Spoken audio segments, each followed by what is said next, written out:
it's always good to take a step back and to see where are we and what are we doing all this for. So the first slide that I would like to present to you is on the principles that um, govern the gold standard. Why do we even have a gold standard? And everything that we do is based on these 5 principles plus the gender equality requirements. Every project needs to prove eligibility with these principles and requirements, so I'm just going to present them very shortly to you. Basically, gold standard stands for Principle 1, contribution to climate security and sustainable development. We know we're a climate standard, we're known as a climate standard, but we have been standing for projects that really contribute to much more than just mitigating climate change. So there's 2 things that are very important in showing compliance with this principle or eligibility under this principle, and these are the baseline assessment. So we always, in order to know what our impact is, we always need to know what the baseline situation is, what would have happened without the project. And the second one is that we need to identify at least 3 sustainable development goals that the project really aims to have impact towards. One of them has to be SDG 13, which is the one related to climate change, mitigation, and adaptation. The second very important principle is safeguards. We used to call this the do no harm assessment, and this is really at the core of the gold standard. Every project needs to be very clear about any unwanted or unintended impacts that it might have on the local community, on the economy, on the environment, on human rights, etc. That is why we have the safeguarding principles assessment in the very early stages of project development under our standard. Another thing that happens in the very early stages is the stakeholder consultation, because stakeholder inclusivity is one of our main principles as well. Unlike other standards, we have very, very strict and very elaborate requirements around stakeholder engagement. First, in the beginning of the project, when the project is being designed, and afterwards in a continuous input and grievance mechanism throughout the project cycle. The fourth very important principle is, of course, demonstration of real outcomes. We cannot communicate that we have impact towards mitigating climate change or any other sustainable development goal without having monitored, reported, and verified these impacts first. So a lot of the project cycle goes, and a lot of the effort in Gold Standard goes towards setting up these systems and then really verifying real outcomes. We know that this takes a lot of time, and that's why we offer opportunities for differentiated claims throughout the project cycle, so that projects can communicate, yes, my design is Gold Standard certified, or I will achieve these impacts. But for example, carbon credits can only be traded or exchanged after the emission reductions have actually happened and been verified. And the fifth most important, probably, principle is additionality. Even if we have real impacts, they might have happened without climate finance, and they might have happened in business as usual scenarios. Therefore, additionality is at the core of the gold standard. The gold standard is here to foster projects and to streamline carbon finance or climate finance towards projects that are really additional, that would not have happened without this climate finance. And therefore, they focus on additionality. And all projects, of course, have to comply with our gender equality requirements as well. So this is very shortly what gold standard stands for. I think it has a lot of overlap with other climate standards, but it also differentiates us in very important ways from what others do. And we hope that these are some of the reasons why you choose to work with the gold standard and why the market chooses to select gold standard credits in comparison to others. So let's look at how we assess these principles throughout the project's lifetime. To put it very, very simply, to just if we would condense the project cycle into four very simple stages, that would be the first stage would be to assess the eligibility with the standard. The second would be to set up a monitoring reporting system. The third one would be to implement that system. And the fourth would be to monitor and report impacts. So this is basically what the certification boils down to. We have different stages in the project cycle um, where this happens. So the project design stage, the design review or design certification stage, project implementation, and performance review or performance certification. Some of these happen in parallel to each other. Project implementation, of course, can happen um, just after project design, and it can continue as performance review continues. So it doesn't need to be consecutive, but these are the four main sections of or stages of the certification process. Now let's get a little bit more in detail into this. So if we break this down even further, we have various stages from project planning, stakeholder consultation and safeguards, preliminary review, final project design validation, and design review. This is the first initial stage of the process until the project gets certified by gold standard. And it happens once per project. So all the green boxes that we talked about, they happen once per project. Some of these stages are done by the project developer, and some of them are done together with third parties, such as either the validation verification body, which you can see with this little looking glass here. So the validation process, for example, and other processes are done together with the certification body. So let's start from the beginning. The project is being planned. So the project developer decides what measures or technologies are going to be introduced, where, to whom, who are the beneficiaries, who are the stakeholders, what are the intended impacts, and then performs, once this is clear, performs a stakeholder consultation to discuss the potential project with all relevant stakeholders and to ensure that the safeguards are kept, to ensure that there is no unintended consequences that need to be taken care of. And if there are, to create the monitoring and mitigation system that is necessary to avoid any negative impacts. After the project is set up and discussed in this way and analyzed, the project is ready for preliminary review. And we've added this step, which we will talk about in more detail in this session.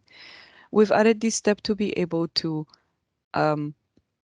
provide clarity in a very, very early stage of the certification process to the project developer on whether it makes sense to continue with gold standard, whether the project is eligible for gold standard certification. This is mainly because we understand that the process is complex and very, very expensive at times, and we would like to provide this opportunity to project developers to understand whether they should take a go or no go decision, or whether there's parts of the project design that they need to adapt and change if they wish to be certified with the gold standard. Once the preliminary review is done, the project obtains a listed project status and is listed on the gold standard impact registry. Then the final project design can be completed once the project is completely sure of, okay, how many megawatts of installed capacity or which exactly regions or how exactly the distribution system would be, which design of cookstoves, etc. And sets up the monitoring system for the next tens of years of project life cycle. Then the design can be validated by a third party. This is an approved validation verification body that conducts an audit and issues a positive or a negative validation report. If the validation report is positive, meaning that the project complies with all the necessary requirements of the gold standard, then the project is passed for design review by the certification body. Currently, gold standard works with one certification body, which is SustainCert. SustainCert reviews the project documentation, makes sure that the validation has been done correctly, and if everything is positive at the end, the project obtains a certified design status in the gold standard registry. This means that the project can claim exactly this, that it has the potential of reducing emissions or whatever impact it has been selected, and that it has certified design. So all of this until now happens once per project. Afterwards, we go into the monitoring, reporting, and verification stage, which is basically the implementation of the project and the implementation of the monitoring system.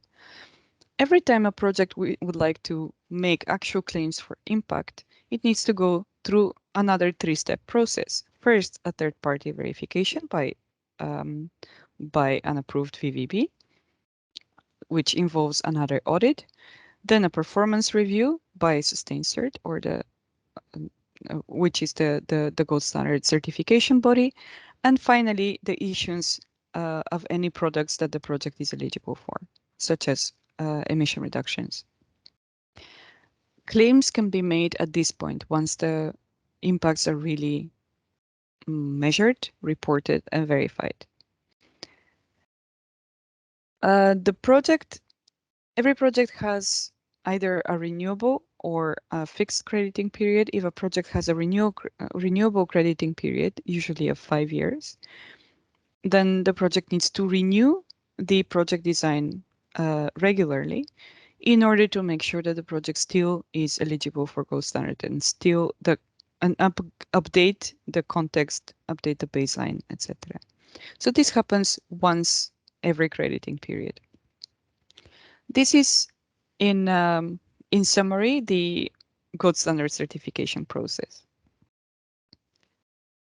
What we're going to talk about in this particular session is mostly the preliminary review stage, the first stages of the process, and we'll get into the preliminary review process and the sustainable development assessment. Now, the second topic, or the third topic I would like to discuss with you today is the document structure of the gold standard.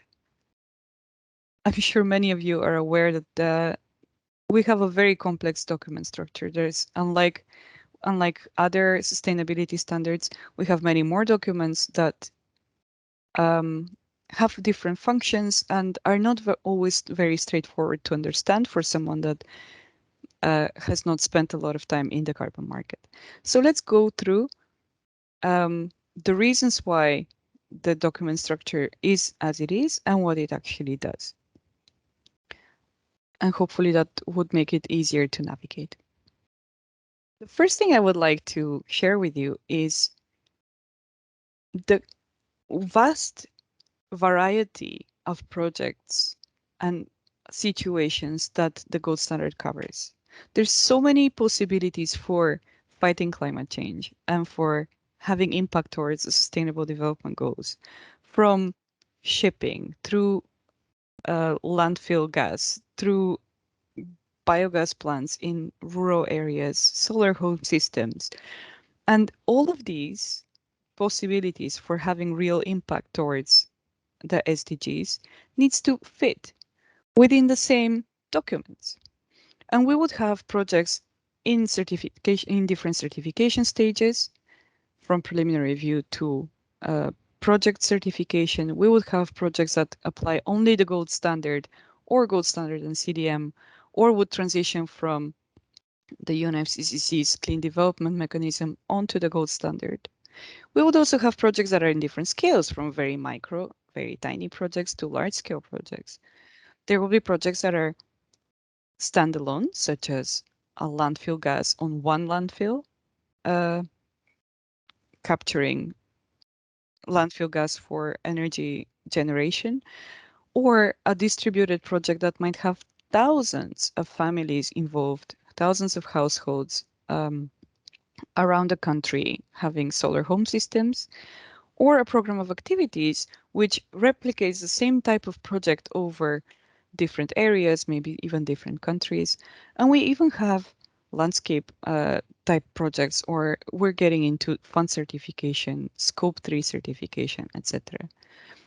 We also have different project activity types. As we mentioned, there might be community services projects or renewable energy projects, land use and forest projects, urban development projects, infrastructure, with different sectoral scopes for which the validation and verification bodies have to be approved. And we work in different sectors such as transport, agriculture, water, etc. These projects might have different claims that they might do. Some projects only reduce emissions, others have health benefits or water benefits, or issue renewable energy labels, or other impact claims such as financing impact towards the SDGs. And of course, there's all the different SDGs that projects contribute to, with the main focus on SDG 13 that all our gold standard certified projects have to prove impact towards. So there, as you see, there's many, many possibilities. And if we take just two examples, we might have a wind project that is in verification stage, applies gold standard and CDM, is large scale, standalone renewable energy projects that reduces emissions and contributes towards SDG 7, 8, and 13. And at the same time, we would have a cook stove project that distributes cook stoves and water filters, let's say in rural Ghana. That is a preliminary review stage that is only gold standard, that is micro scale distributed project, uses the community services requirements, and covers energy efficiency and water sectoral scopes, and has methodologies for that, and claims not only emission reductions but also water benefits and health benefits, and aims to create impact towards a wide variety of sustainable development goals. So each of these very, very different projects in very different contexts has to use the same documents to be able to go through the certification process. So in order to allow both these projects to go through the certification process, we have thought of the following document structure. First of all, we have the principles and requirements that apply to all project types in all the project stages, in the certification stages. These are the principles and requirements document and other core and optional documents and the related tools and templates to them. This also includes documents that describe simplification pathways. So simplification in terms of, okay, if I have many different projects that are very similar to each other, can I do a program of activities which would simplify then the certification process? Or the microscale scheme is also in these principles and requirements documents. The second level then of documents is the activity requirements. Then you would have one activity requirements document applicable to every project. There are certain project types that don't have activity requirements. Basically, activity requirements we'll only have for community-based projects, renewable energy projects, land use and forest projects.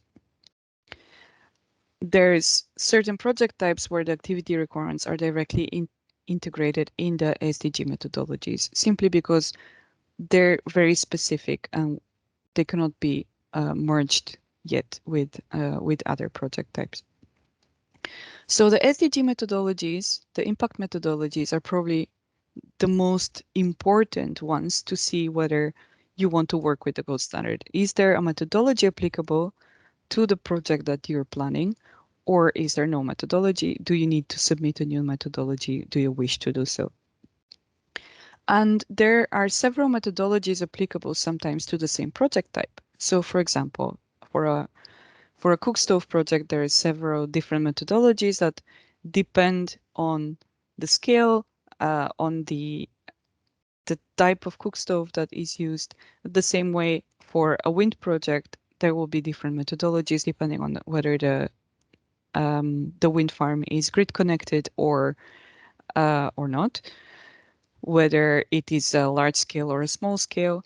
So choosing the right methodology is something that project developers need to take special attention to. Gold Standard uses CDM methodologies and recognizes quite a few of them and develops its own methodologies. When using a CDM methodology, you need to be very careful whether there's any additional requirements that the Gold Standard has towards the use of these methodologies.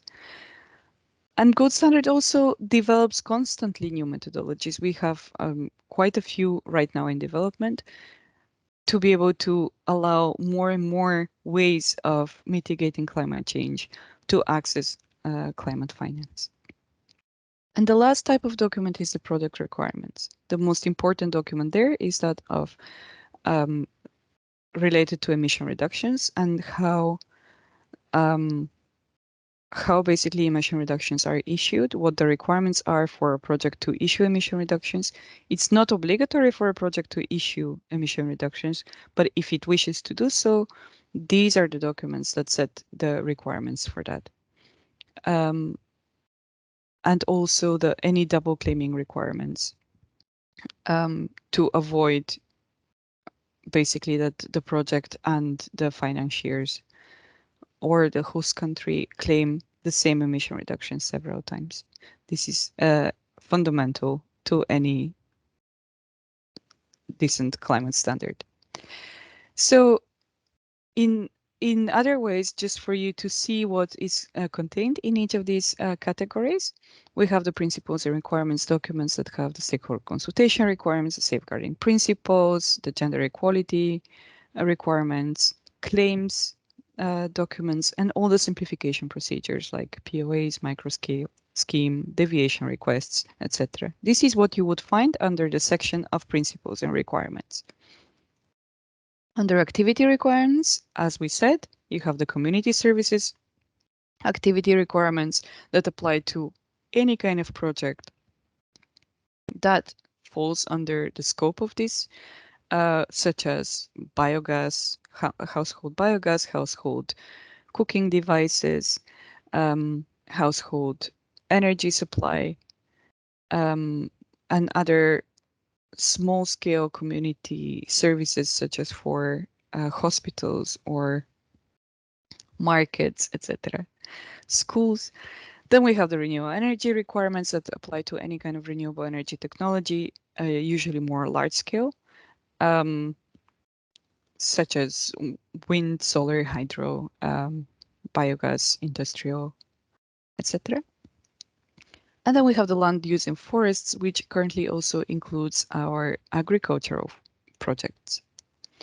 We have contextual requirements for projects that, or programs rather, that cover sustainable urban development.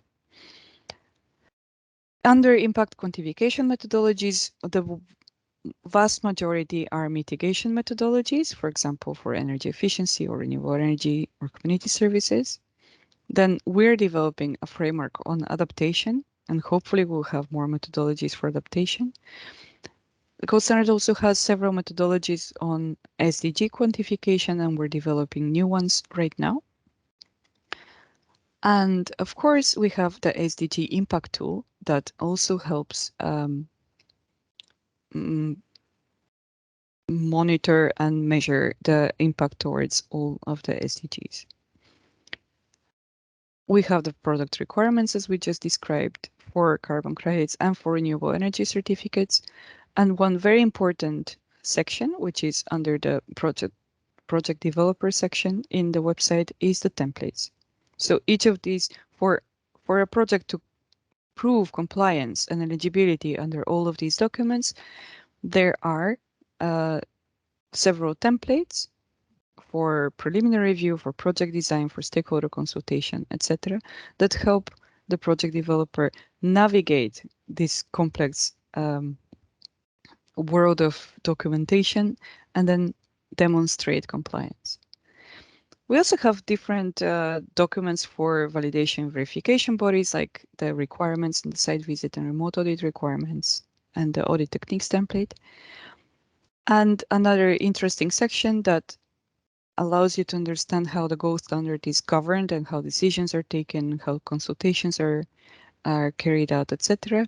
What you would find in the governance section of our documents. All of these you can find under the gold standard for the Global Goals website.